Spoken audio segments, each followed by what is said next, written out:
Bonjour à tous, всем привет. Dans cette vidéo, on va parler de prononciation étant donné que je vais vous expliquer comment prononcer la lettre U.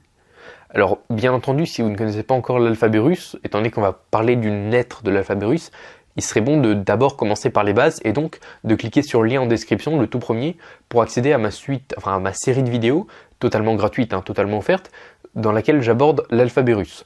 Donc, pour ceux qui le connaissent déjà, on va tout de suite voir ça en détail. Alors avant tout, il faut savoir que la lettre U, je le rappelle quand même, c'est une voyelle.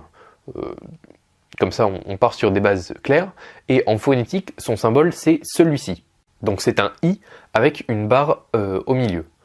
Vous n'êtes pas obligé de vous en souvenir, mais c'est toujours mieux si par exemple vous hésitez sur la prononciation d'un mot et vous voulez savoir si c'est un I ou un U, et donc ça pourra vous aider dans certains cas. Mais bon, je vais tout de suite vous expliquer comment le prononcer. D'abord, comment ne pas le prononcer. Il ne faut pas dire que c'est un I. Ce n'est pas un I, c'est un U. Donc, c'est une erreur qui est souvent faite. Les Russes vous comprennent si vous dites par exemple ti au lieu de tu, mais sachez que c'est une erreur de prononciation. La prononciation correcte, je vais vous expliquer comment placer vos muscles pour prononcer bien ce son.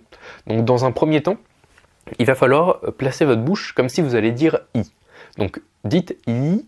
Et quand vous dites I, vous voyez que votre bouche, ça fait un sourire comme ça.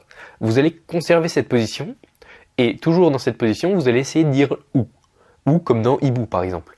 Et donc, je vais le faire, moi, je vais mettre ma bouche comme si j'allais dire I, voilà, je garde comme ça, et je vais essayer de dire OU.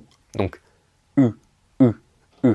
Donc bon, ça fait une vidéo, ça fait un peu bizarre à la vidéo, mais c'est dans un objectif pédagogique, disons ça comme ça. Et à la fin, vous allez réussir à le prononcer. Donc, vous faites I, et là, vous faites U, U, U. Donc là, ce que j'essaie de faire, en fait, c'est de prononcer le son OU, comme dans hibou, nounou ou vous, par exemple.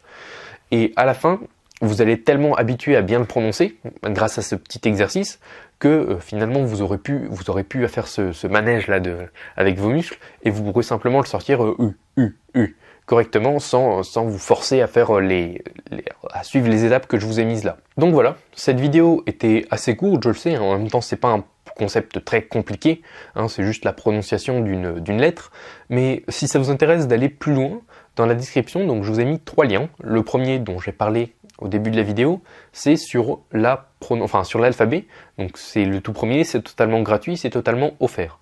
Le deuxième, si vous connaissez déjà l'alphabet et que vous avez quelques petites bases, c'est un lien vers un programme payant cette fois-ci. Donc c'est pas destiné à tout le monde, je le sais bien, c'est destiné simplement aux personnes qui veulent vraiment progresser en russe. Ce programme s'appelle Démarrage efficace. Comme son nom l'indique, l'objectif c'est de commencer l'apprentissage du russe de manière la plus efficace possible. Donc le lien est juste en dessous, c'est le deuxième. Et le troisième lien, c'est un lien vers les cours particuliers. Sachez que je donne des cours particuliers de russe aussi, donc sur internet. Et si ça vous intéresse, vous avez toutes les informations sur la page en description, donc le tarif, le nombre d'heures par semaine, le niveau requis, le niveau espéré, bref, tout est écrit dans la description. Donc je vous laisserai aller voir. En attendant, donc je vous remercie pour votre visionnage et je vous dis à tous, пока! Ясно стало теперь. Столько лет я спорил с судьбой ради этой встречи с тобой. Мерз я где-то, плыл за моря. Знаю, это было не зря. Все на свете было не зря. Не напрасно было.